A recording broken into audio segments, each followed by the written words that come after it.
capítulo de número 3, versículo de número 2.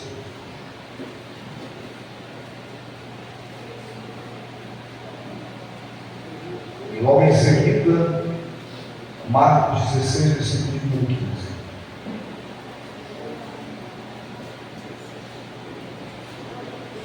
Amém? Diz assim o texto sagrado. Capítulo 3 de Abacuque, versículo 2. Ouvi, Senhor, a tua palavra e temi. Aviva, ó Senhor, a tua obra. No meio dos anos, faz-me conhecida. E na tua ira, lembra-te da tua misericórdia. Amém? Marcos capítulo 16, versículo de número 15. Texto base para o tema do culto de ontem e de hoje. Eu nos diz também essa palavra do Senhor. E disse-lhe: ide por todo o mundo, pregar o Evangelho a toda a criatura. Quem crê e for batizado será salvo, mas quem não crê será condenado. Amém? Irmãos, podem sentar em nome de Jesus. Meus queridos, ontem pela manhã não foi possível, eu estava no braço, estava trabalhando. Eu estava ali trocando algumas mensagens com o Wagner Lima, a gente conversando um pouco. E à noite, quando o culto iniciou-se na praça, veio em minha mente diversas lembranças. E como o irmão Luciano ele começou a pregar ontem, e diga-se de passagem que Deus usou de uma forma tremenda naquela noite. Uma linda mensagem.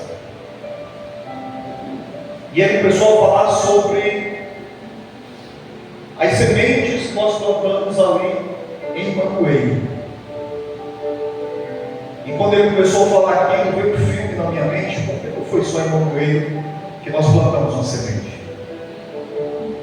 Nós passamos pelo Pontal de Maceió, nós passamos pela Barra, nós passamos pelo Tapuio, nós passamos pelo Olho d'Água, nós passamos pelo Campestre, nós passamos pelo Jardim, nós passamos pelo Bumburi, passamos pelo Morro, Volta Grande, Coqueirinho 2, Carnaulinha. A gente foi na Lagoa Salgada e nessa noite, lembro que a gente se perdeu no caminho, não lembra? No lugar da gente falar com a Salgada, a gente saiu do campo do Preá. Encontrou um homem no meio da rua de moto sozinho lá, pouco corajoso, porque se fosse eu não tinha parado na moto. O carro parou, a gente deu o cabão, o homem parou na moto e a gente veio por Lagoa Salgada. Rapaz, aqui é o caminho do Preá, Lagoa Salgada voltando. E a gente saiu sem saber o rumo, Deus deu graça, a gente voltou, tudo que estava acontecendo. E ficou na minha mente, enquanto o Luciano estava pregando, falando, o quanto nós conseguimos fazer dentro daquilo que nós podíamos fazer. E quando essa reflexão veio ao meu coração, veio à minha mente, a pergunta que vem sempre é: por que a gente parou? Essa é a pergunta que vem. E não estou aqui para me apontar o dedo, estou aqui para perguntar para nós, porque primeiramente essa pergunta ela me comove. Por que nós paramos?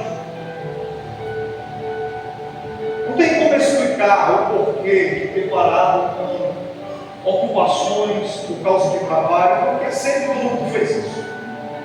Sempre a gente trabalhou, sempre a gente teve família.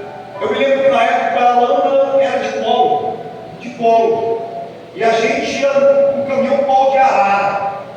Uma vez a gente veio debaixo de chuva e a Alana enrolada em um pano, em sol, em cima de um caminhão. Não tinha dificuldade, não tinha problemas. Tudo a gente enfrentava, tudo a gente fazia. E hoje a gente consegue colocar em princípio tudo. Em tudo a gente consegue colocar dificuldade. Em tudo a gente consegue dar uma desculpa. Por que eu li o texto de Abacuque? Eu poderia ter feito a leitura somente de Marcos 16, 15, pregar para os irmãos essa noite. Mas por que eu fiz a leitura do profeta Abacuque? Porque Deus tinha uma forma muito especial de trabalhar com os profetas do Velho Testamento.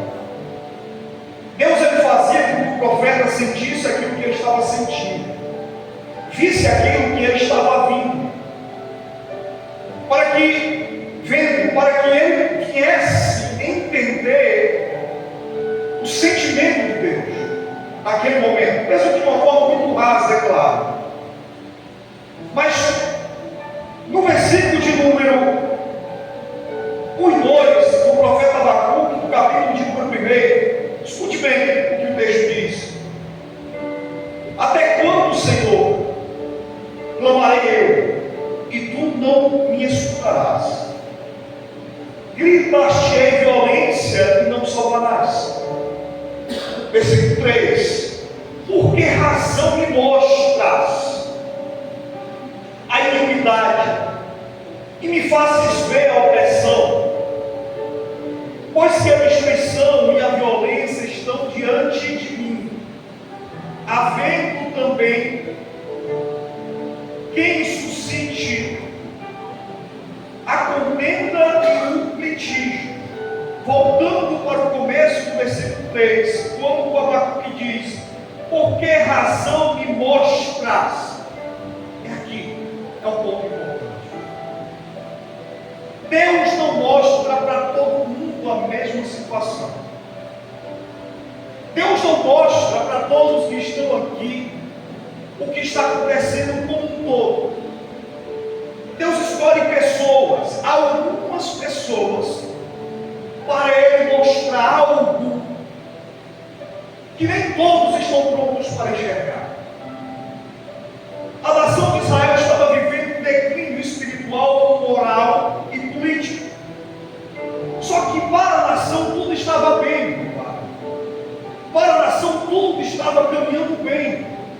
Até que Deus faz com que o profeta Abacuque enxergue aquilo que a nação não estava enxergando. Até que Deus mostra para Abacuque aquilo que ele não mostrou para a nação como um todo. E quando Deus abriu os olhos espirituais de Abacuque, ele pergunta para Deus: por que é que tu estás me mostrando essa situação?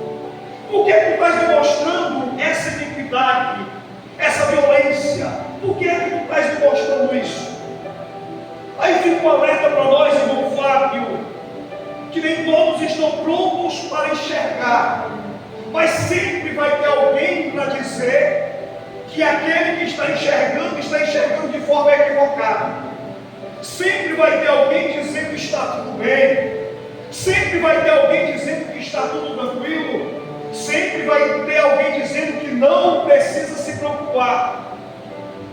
E esse, ou essa, ou esses, ou essas, são aqueles que Deus não mostrou o que verdadeiramente está acontecendo.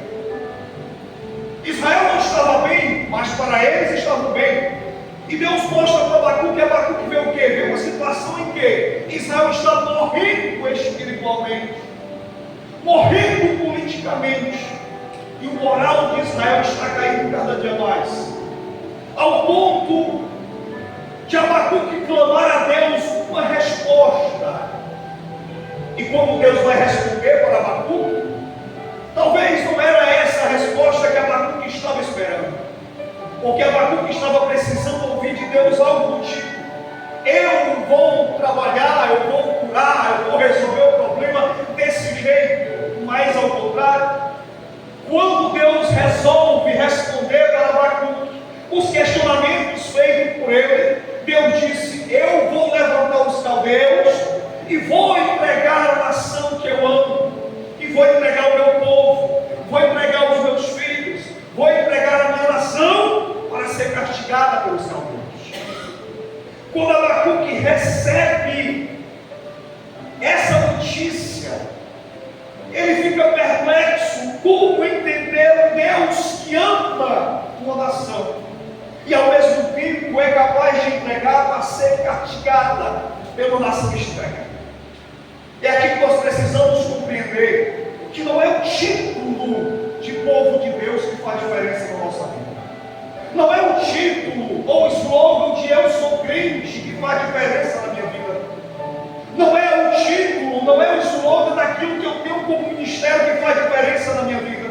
O que faz diferença na minha vida é o tanto de temor e respeito que eu tenho pela palavra de Deus.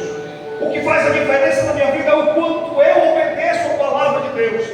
Eu posso ser pregador, alguém pode ser cantor, nós podemos ser ou fazer parte da Assembleia de Deus. Isso não muda nada daquilo que nós chamamos de justiça divina. E se Deus não estivesse agradando, se não estivermos dentro do centro da vontade de Deus, consequências gravíssimas vão acontecer. Respostas que talvez nós não queremos ouvir de Deus, porque nós somos uma igreja e somos ensinados que somos a geração eleita, o povo adquirido, que nós somos sacerdotes, e isso de uma forma ou de outra enche o nosso ego, porque nós ficamos naquela, então tudo que eu pedir Deus vai responder. Ficamos ouvindo pregações de que tudo vai dar certo, tudo vai funcionar, as portas vão se abrir, o milagre vai acontecer. Só que nós esquecemos de falar que muitas das promessas de milagres, de portas que vão se abrir, vêm através de uma sequência daquilo que nós chamamos de uma obediência. Se eu obedeço, as coisas vão fluir. Se eu desobedeço, as coisas não vão fluir. Voltando para o texto, Abacuque ele recebe a notícia de que Deus iria castigar. Abacuque não compreende a situação, mas o que é que Abacuque faz? Primeiro, ele se posiciona como profeta. Quando o texto nos diz que ele se coloca na torre de vigia, irmão Fábio, mesmo recebendo a notícia dura de que Deus iria castigar a nação, Abacuque ele se posiciona. E aqui é para nós que pregamos, que estamos na frente, que temos esse microfone, temos a oportunidade de estarmos sempre ensinando e pregando para essa igreja. Isso significa dizer que, independentemente da situação, nós precisamos sempre nos posicionar como os profetas, homens e mulheres de Deus. Precisamos ter compromisso com a verdade bíblica. Precisamos continuar anunciando aquilo que a palavra nos manda falar, mesmo que não atraia público, mesmo que ninguém glorifique, mesmo que ninguém rodopie, mas a nossa responsabilidade e compromisso é fazer com que a palavra de Deus seja anunciada como ela é. Eu não posso me curvar diante da notícia em que as coisas estão ruins. Eu tenho que me importar como profeta e entender que se está ruim é porque Deus está permitindo. É entender que se não está bom é porque Deus está permitindo. Por que Deus está permitindo? Porque Deus está no controle de tudo.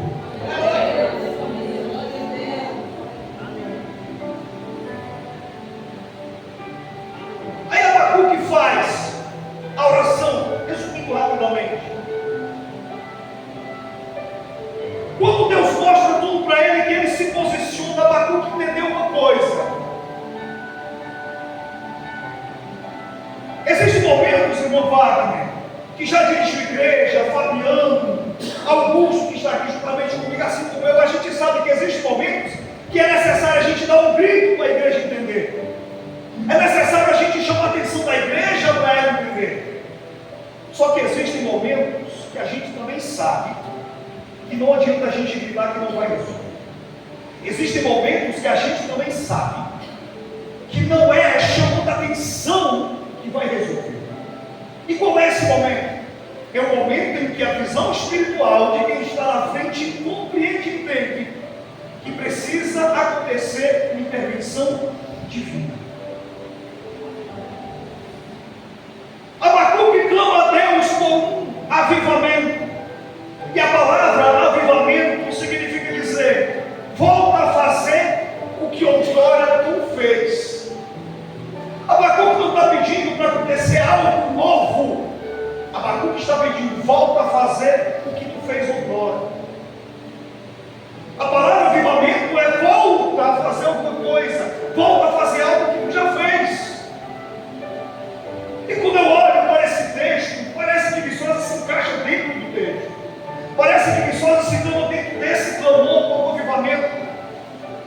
gente fazia caminhadas desacreditadas. Eu me lembro que a primeira caminhada para Cristo que nós fizemos, a gente tentou, juntamente com o Evani, tentamos reunir os pastores do Fortinho.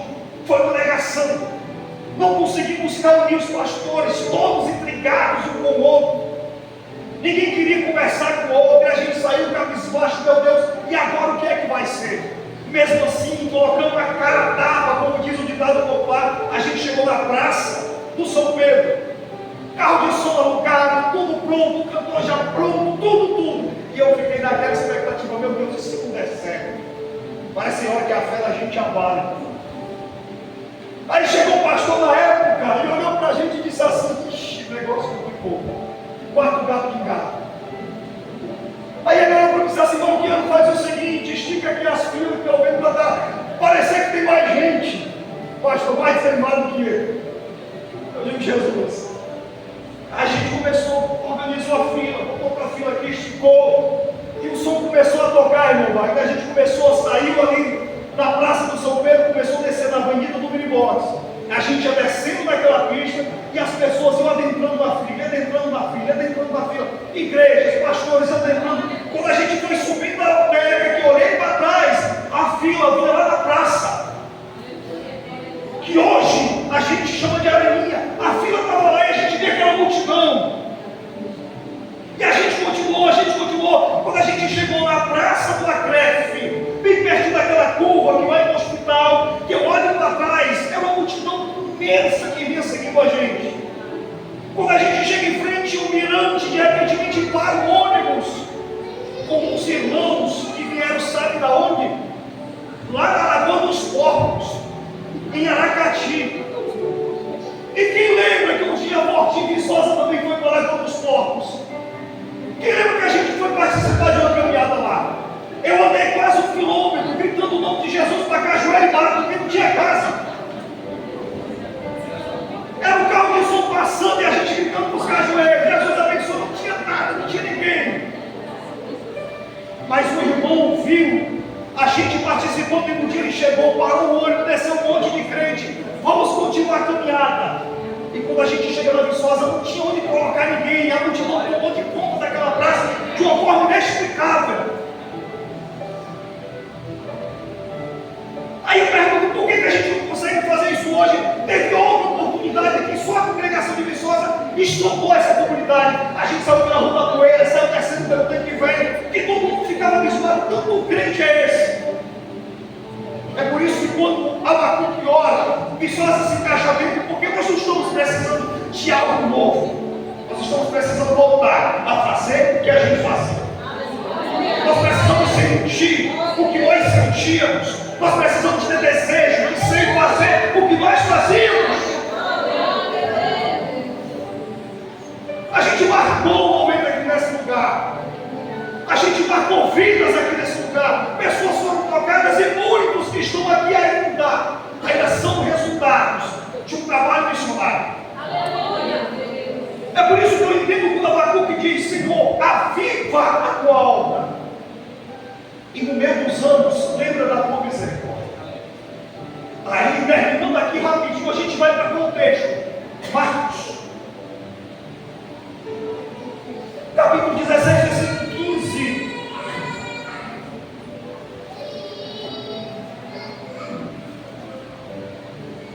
Quando Jesus, ele ordena, e todos sabem, porque não há necessidade da gente ficar aqui repetindo.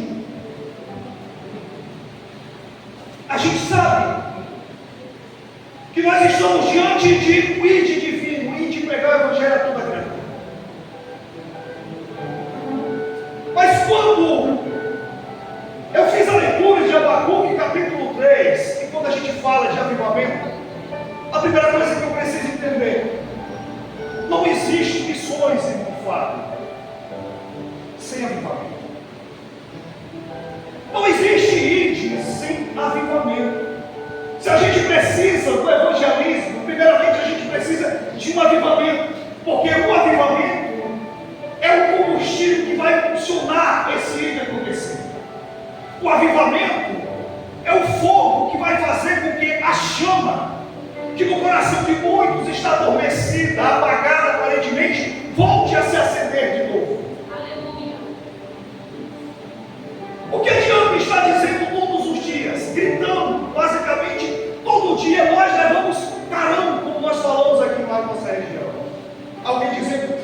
vergonha. Vai evangelizar.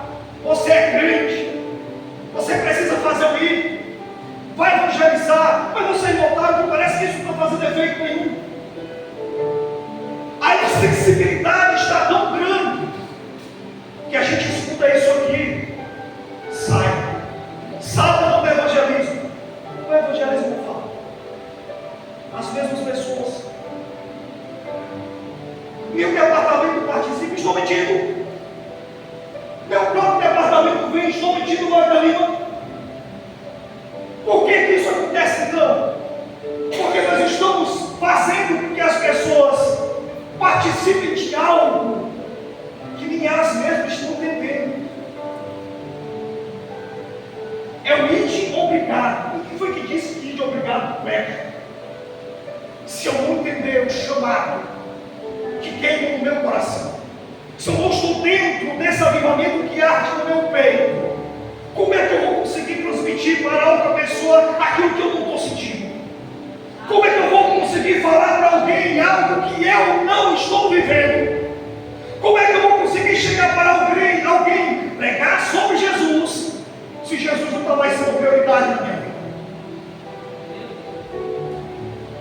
Como é que eu vou sair da minha casa para evangelizar, se eu não tiver uma vida avivada diante de Jesus de Nazaré? Como eu vou conseguir? Aí vai ser mais uma obrigação. Alguém vai dizer: eu vou porque eu faço parte do departamento. Eu vou porque eu sou bem. Eu vou porque eu sou isso. Eu vou porque eu sou aquilo. Deus não está precisando de alguém que venha porque tem medo de dirigente, porque tem medo de departamento. Não. O ID é para aqueles que sempre a chama do avivamento ardendo no peito, que compreendem a importância de levar essa palavra para aqueles que estão precisando. É o que nós chamamos de falso ID. É o ID porque eu faço parte da igreja. É o ID porque eu faço parte do departamento. Mas onde é que está o ID? Porque eu estou sendo movido pelo avivamento divino que vem do céu. A gente marcava vigílias. Meu Deus do céu. De igual forma a gente subia no morro. A gente ia da Viçosa até a Barra, empurrando uma madeira.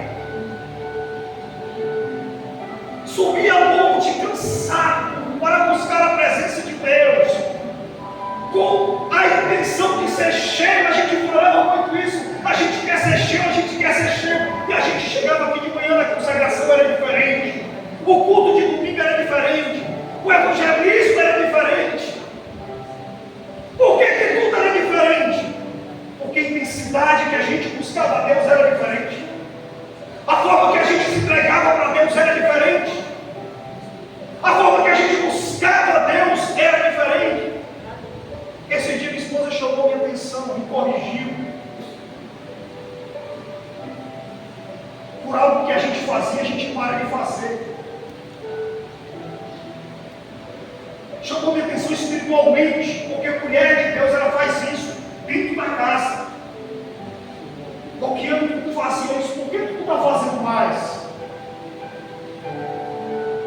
E quando ela falou aquilo, aqui dentro, no meu coração ardeu. Sabe o que eu senti na hora? Saudade. Sentimento de culpa. De tempos que fica só na nossa lembrança. Isso é a coisa mais triste da vida do cristão. É a gente ficar só em lembranças. Como era bom, quando eu sentia, quando eu vivia, quando eu sapateava, quando eu pulava. Por que é que nós estamos deixando isso acontecer? Vivendo de histórias. Enquanto nós podemos voltar atrás e olhar para a oração e a culpa e pedir ao Senhor: aviva a obra. Eu quero ver esse desejo de te antes.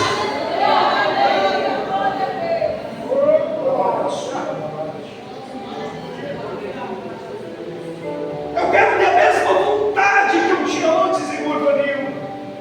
A vontade de tomar banho de água no rio à noite, de madrugada. de chegar no monte gelado, ter que tirar a blusa porque estava toda molhada, arriscando tudo. Irmão Fábio teve uma vez lá em Belém, a gente chegou lá, formou um tempo de chuva. A gente olhou para o hotel, agora o que a gente vai fazer? Eram duas opções, ou ficava para tomar banho, ou voltava. E a gente, vamos ficar, vamos tomar banho. E a gente começou a orar e a água caiu. Era água caindo, a gente levava 2, 3 blusas e a gente começou a tirar as blusas porque o calor estava grande demais.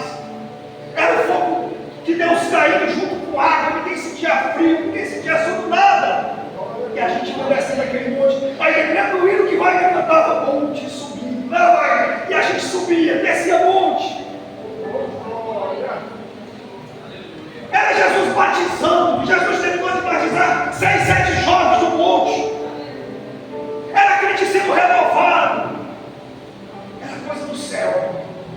Aí isso ficou onde? São as nossas lembranças. É porque Deus parou de fazer, porque Deus deixou de ser, não. É porque a gente parou. A gente começou a se preocupar tanto com nós mesmos. A gente começou a se preocupar tanto com o dia a dia, com a vida, com o trabalho, com o estudo. E a gente começou a deixar Deus para segundo lugar. Aí nós temos pessoas inteligentes. Nós temos pessoas que são capazes de fazer prova e passar. Pessoas capazes de se formar em tudo. Mas nós estamos ficando vazios da presença de Deus. E eu pergunto para você, o que é mais importante para nós como igreja, como crentes?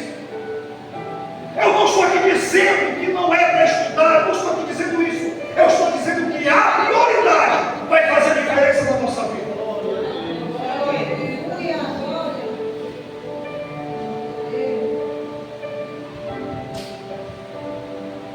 Como pode ter um ídolo sem fogo e não vai ter um ídolo? Me responda. Como pode ter um ídolo sem o temor? Era o temor de se encontrar com alguém que estava oprimido. Aí a gente tinha que jejuar, se consagrar. Porque se encontrar com um endemoniado, podia deixar que o problema estava resolvido. Aí hoje em dia, alguém está endemoniado e fica, não está pronto? Quem está pronto? Alguém está pronto? Alguém se alista? Antigamente não, Fábio. Tem um endemoniado ali, bora. Resolve o problema. Bora chegar, bora resolver. Porque todo mundo pronto. Todo mundo querendo. Todo mundo com a chama acesa. Todo mundo tomado pela presença de Deus. E é exatamente isso que nós estamos precisando. Nós estamos precisando de um avivamento divino que venha transformar o nosso coração, a nossa alma. Nós precisamos fazer a mesma oração que Abacuque fez. Senhor, aviva a obra. Eu quero sentir o que eu sentia antes. Eu quero jejuar como jejuava antes. Eu quero ler como eu lia antes. Eu quero buscar como eu buscava antes. Eu quero consagrar como eu consagrava antes. Eu quero ter o desejo de estar na tua presença como eu tinha antes. Eu quero ter o desejo e fome de levar a tua palavra como eu tinha antes. Aí a gente fica, Senhor, faz algo novo. Unção nova. Que unção nova de quê? Senhor, alguma coisa nova. Que alguma coisa nova, Augusto? Que coisa nova a gente está precisando? A única coisa nova que a gente está precisando é um pouco de vergonha na cara.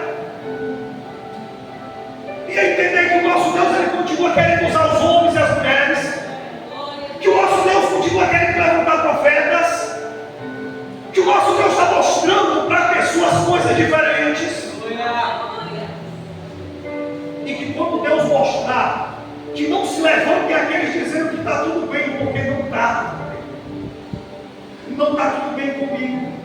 Não está tudo bem contigo. Porque nós estamos em dívidas com Deus. Nós estamos em dívida com o nosso Papai do céu. Deus, assim como nós, o que Ele mais quer é ver as almas sendo alcançadas. Mas como essas almas serão alcançadas? Se o exército de Deus está totalmente despreparado para a guerra. A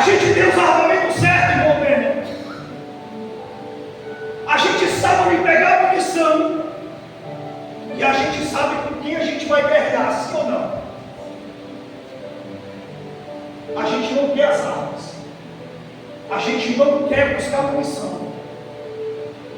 E a gente estamos desacreditando no poder do inimigo.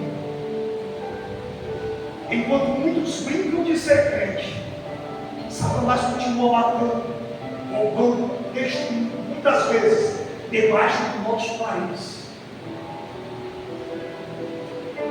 E a gente, como pregadores, que sobe no púlpito, aí a gente começa a dizer: chama o irmão tal para orar aqui em casa.